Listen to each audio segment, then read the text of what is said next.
was the scheme that unlawfully raised more than $1 billion in debts against almost 450,000 people.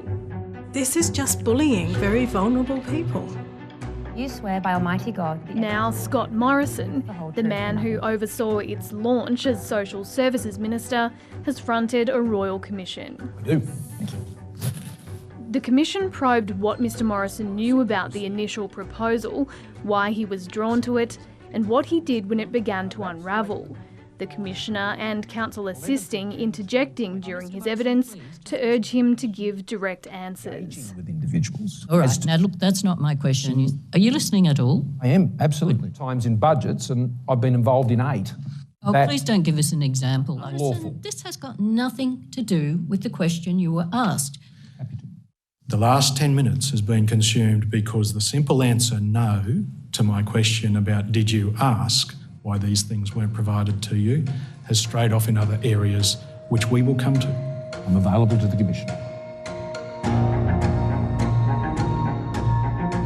The Robodebt scheme began in 2016, promising to deliver $1.2 billion in savings by recovering debts from welfare recipients.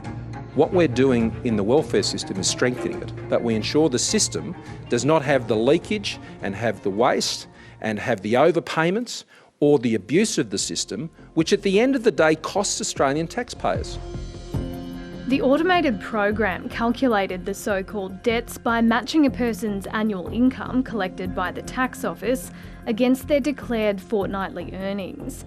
The method would later be found by the federal court to be incorrect and unlawful. But at the time, Mr Morrison said the concept of recovering the debts had appeal. I believed that we needed to ensure welfare integrity, and I believe that was my responsibility as Minister. As the program got underway, people like Miranda Debeljakovic began receiving letters and calls demanding payments. In Miranda's case, for a debt of almost $9,000 that was later found to be inaccurate. It used up so much time and energy of mine and my family's trying to refute it and trying to say that, this wasn't right. Soon, those on the receiving end were questioning how the debt was calculated, and several cases made their way to the independent tribunal that reviews government decisions. Professor Terry Carney sat on that tribunal and presided over some of those cases. I was shocked, actually, absolutely astounded that the scheme was able to continue for so long. The scheme began to unravel after Mr Morrison became Prime Minister and Stuart Robert had taken over the social services portfolio. Good morning. This morning my department commenced some refinements to the income compliance system.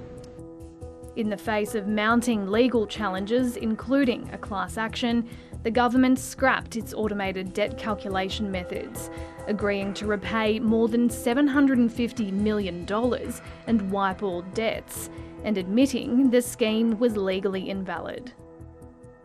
I would apologise to any hurt or harm in the way that the government has dealt with that issue, and to anyone else who's find themselves in those situations. Mr Morrison, tab 36. Yep. The Royal Commission has sought to find out who was responsible for the failed scheme, revealing that public servants were made aware of potential legal issues as early as 2014, but they did not appear in the policy proposal prepared by the department. They did not do their duty. They did not act ethically. They did not apply the rule of law. The question now, what did the senior minister overseeing the initial proposal, Mr Morrison, know about the potential illegality of the scheme, and when? There was nothing to suggest to me in the submission that went to Cabinet that it was unlawful, and no evidence was presented about that submission that it was unlawful at that time or at any other time until the Solicitor General provided the Minister for Government Services with advice in 2019. The Commission heard that initial briefing documents shown to Mr Morrison said the policy would require legislative changes. But by the time the policy proposal was drafted, that requirement had disappeared. That vanished. You were familiar with the Act. Why didn't you want to know how it was that legislative change wouldn't be required for this proposal to go back some years? Because I was satisfied that the department had done their job. I don't accept that it was not widely known within the public service that this scheme was shonky and unlawful. Miranda Debeljakovic has been following Mr Morrison's evidence from her home in Hobart. He gave it the go-ahead, and then he was the Prime Minister when it was happening and when it was affecting people's lives. You want people to be held to account, but I don't know if that's too optimistic. So why is it important to crack down on fraud? As the Royal Commission continues, she's hoping the Robodebt saga will prompt a broader rethink about how welfare recipients are treated.